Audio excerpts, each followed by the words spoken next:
For me, yeah, Isaiah made some mistakes. I'm not going to get up here and paint a picture of Isaiah that Isaiah was all that in a bag of chips. I'm not going to do that. Isaiah. We're going to call two cases, cause numbers 22-39766 and 22-39767. The state of Texas versus, is it Kedra or Kedra? How do you pronounce your first name? Kedra. Yes, sir. Perkins. And you are here with your attorney, Mr. Reynolds, and the state's attorney. Does the defendant waive formal readings of these indictments? Can we proceed in summary? He does, and you may. Pleading to both? Yeah, that's correct, Judge. Same amount of time to run concurrently. In summary, these two cases, and we'll take them up together because they are similarly alleging the first degree felonies of murder in each case. And these state in 39766 on or about January 30th, 2022. And in 22-39767 on or about January 1st, 2022, both alleging in Jefferson County, Texas, that you committed the first degree felonies of murder by shooting the complainants or the victims in each case with a deadly weapon, namely a firearm. There is a second allegation of a prior conviction of robbery. Are we using that? No, there's no need, Judge. Okay. Do you understand, sir, what you're charged with in each of these cases? Yes, sir. These are first degree felonies, which means you face a term of life imprisonment if convicted, or any term not more than 99 years or less than 5 years in prison. In addition, a fine may be assessed not to exceed $10,000. Do you understand? Yes, sir. Agreements have been reached in your cases where you would be pleading guilty in each case, found guilty in each case, sentenced to 55 years imprisonment to run concurrently with each case. Is that your understanding of the agreement? Yes, sir.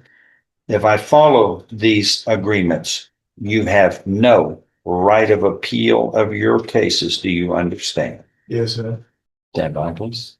I show you in each case what's marked as State's Exhibit 1. Did you sign those documents Yes, sir. voluntarily, knowingly, intelligently? Yes, sir. Did you discuss them with your attorney, and are the contents of these documents, State's Exhibit 1, all true and correct? Yes, sir. State's Exhibit 1 tendered into evidence in each of these cases? No objection. Without objection, admitted. Among other things, these state that you are mentally competent to enter your guilty pleas. These are freely and voluntarily made. You know what you've been charged with. The indictments have been read to you, or you've read them. You are guilty of the crimes charged and any lesser included offenses. You are giving up your rights to a jury trial and the rights to the appearance, confrontation, cross-examination of witnesses. We're totally satisfied with the representation provided by your lawyer. All of this is true. It states, so help you God. Is all of that true and correct? Yes, sir. State's Exhibit 1 in each case made a part of the record for all purposes. Pre-sentence reports are waived. So waived. Anything else to add by either party? I'm going to follow these agreements. Sorry, Mr. Thomas. The only thing Fine. is, You, in each of these cases, you are pleading guilty, sir, voluntarily, knowingly, intelligently, to these allegations of the first degree felonies of murder in each case. You are mentally competent to do so. You understand and appreciate the consequences of pleading guilty. There's sufficient evidence from State's Exhibit 1 admitted here to find you guilty beyond a reasonable doubt of these two first degree felonies of murder. I hereby find you guilty beyond a reasonable doubt of these first degree felonies of murders in each case. And I am following the agreements. You are hereby sentenced to confinement in the institutional division of the Texas Department of Criminal Justice to serve a term of 55 years on each case to run concurrently. There will be an affirmative finding in the judgments that a deadly weapon, namely a firearm, was used in the commission of these offenses. Do you understand, sir, what has happened today? yes, sir. Anything else from the state? Is there anything? We have an allocution from the victim's family on 39766, Judge. All right. Go ahead. Judge, he is in administrative segregation because he was contacting witnesses. And I think since that's no longer an issue, he's asking that the jail staff be allowed to determine where he stays instead of the court. That's an accurate statement as to why he was moved into isolation. We had proven to the court that there were some threats against one of the witnesses that testified. Since we're not moving forward with a trial, I have no objections to the jail making administrative changes. It is allowed, based upon no objection from the state. What do you have? I have some family, Judge. I didn't know where you wanted to situate. Okay, the defendant can be seated right here in the witness chair. Thank you. All right, please, in each case, please identify yourself and how you are related to the victim in this case. My name is Sabrina Matthews, Wagner Matthews. I'm Isaiah's oldest sister. That's Isaiah Wagner. Isaiah Wagner. Who was the deceased, who was Yes. killed in Yes, this case. sister. Okay, go ahead. Sandra Matthews, the baby sister. Okay. All right, you may go forward when you're ready. Thank you. Isaiah Brandon Wagner, a gentle giant, was taken from us on January the 30th, 2022. Our parents' lives are not the same since that day. My mom is 84, 666 since that day. There's nothing we can do or say to her to make it any better. We wrap our arms around her and tell her, I literally love her every day. Mama, it's going to be okay. Deep down inside, she doesn't think so. And she doesn't feel it. My dad is 84. Your parents and family and friends can go and visit you anytime they get ready. What we have to go and visit is a grave site of Isaiah. As one of Isaiah's oldest sisters, like I stated, we're a very close-knit family. All five of us. It was 3 boys and 2 girls. Our nieces and nephews, we're all like this. We come together in times of trouble and talk to each other and pray with each other, comfort each other, encourage each other. That's all we can do. He leaves behind 2 precious little children that between me and my sister and other family members help raise those children. Our husbands, they're here today to support us. They have helped in ways they didn't even ask for.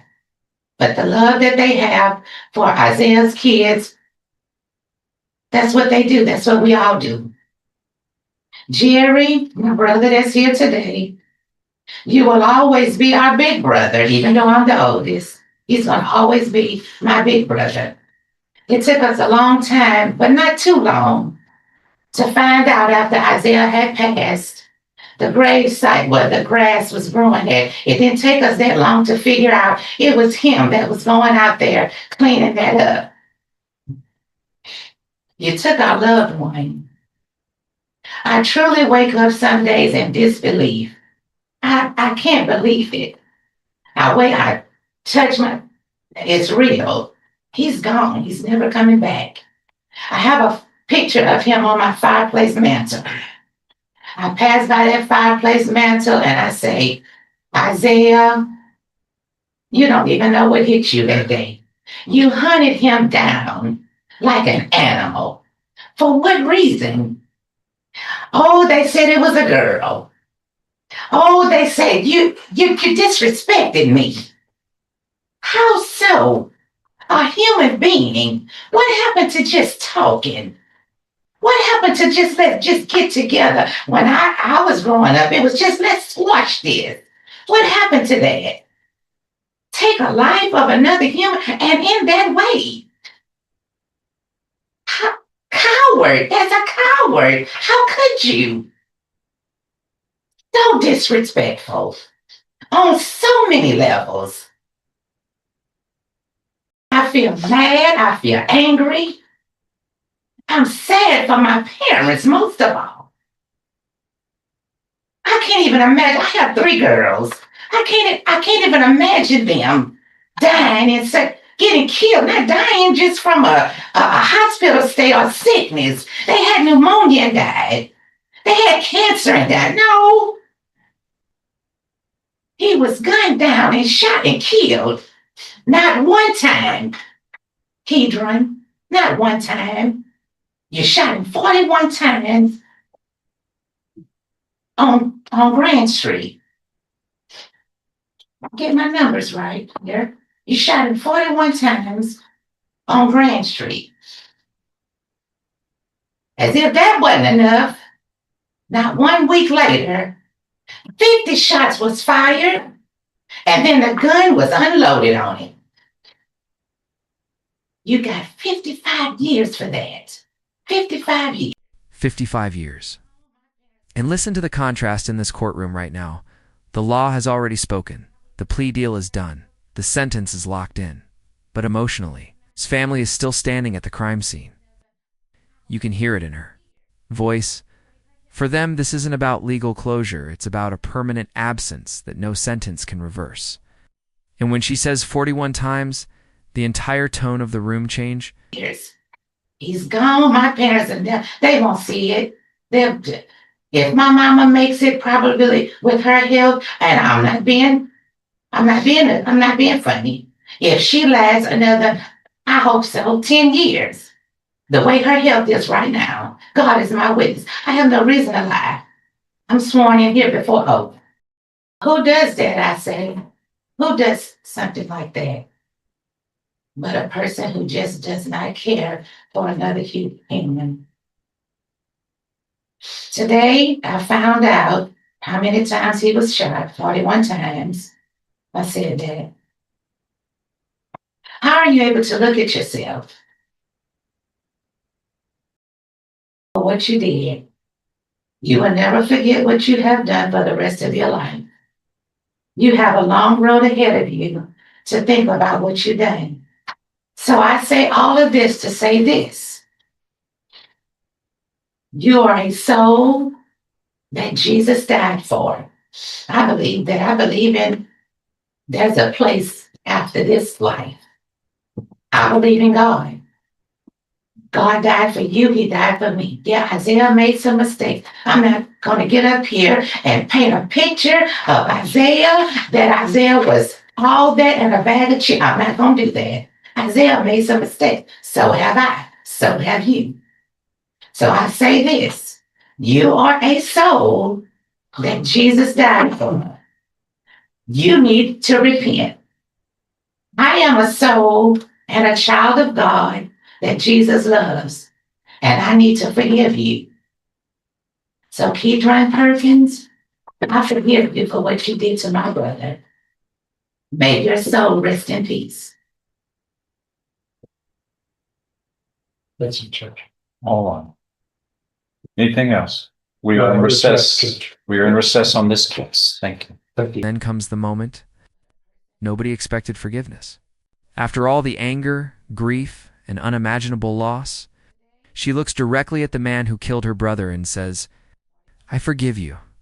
That's the kind of courtroom moment that hits harder than any sentence ever could. To murder cases. Years in prison, but the final words weren't about revenge. Were about faith, pain, and trying to find peace after unimaginable violence.